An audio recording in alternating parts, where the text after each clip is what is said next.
je dis ça?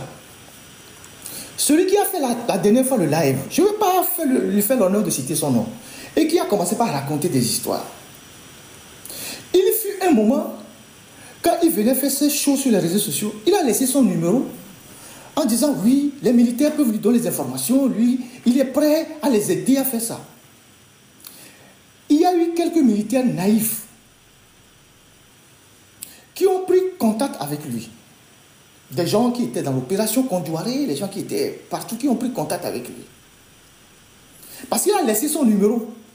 Mais son job, on nous contacte, mais moi on l'a aussi.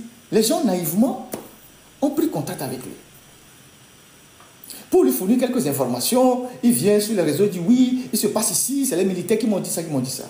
Et le régime a mis des enquêteurs sur ces militaires-là. Le régime a mis des gens sur ces militaires-là. Il est ovalé sur des cas.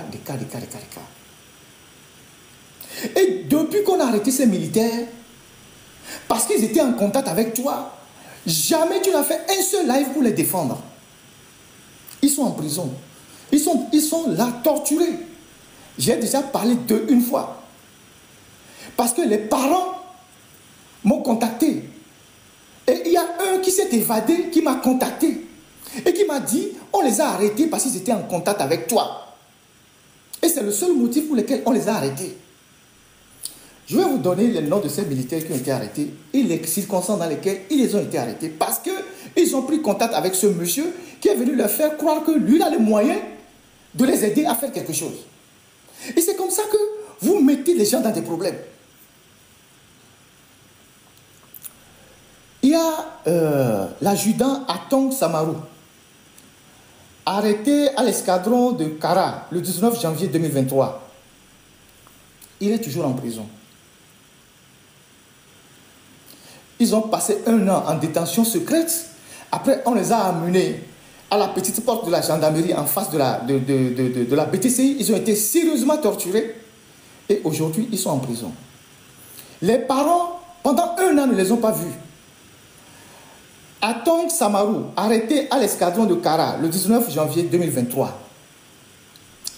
Première classe, Tchamo Kodjo, premier BIR.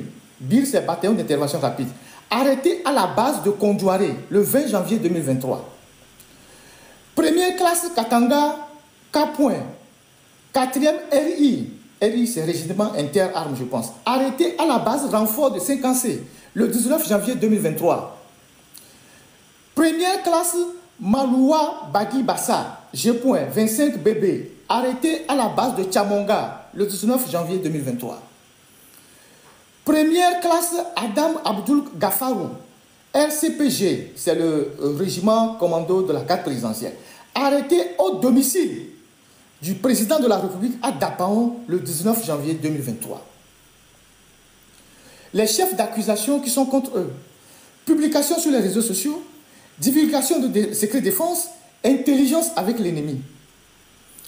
Ils ont été présentés au procureur du tribunal militaire le 11 mars 2024. Ils sont toujours en prison. Tu n'as jamais fait un seul live pour dénoncer leur arrestation. Tu n'as même pas donné une alerte.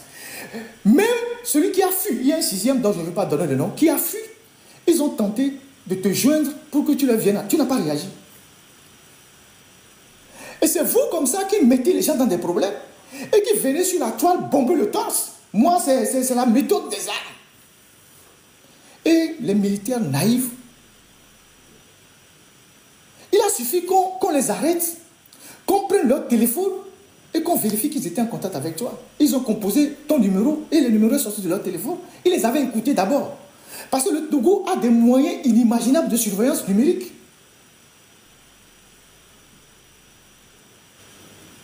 Et ils les ont ramassés comme ça. Tu as créé, je ne sais pas comment ils appellent là, Brigade Rouge d'intervention, quoi, une plateforme de WhatsApp là, où vous avez multiplié là, où on chope les enfants un à un. Vous vous rappelez que j'ai dit qu'il faut que les gens sortent des plateformes WhatsApp. Et nous, on va bien les ignorer. C'est des choses qu'on sait, mais on ne dit pas. On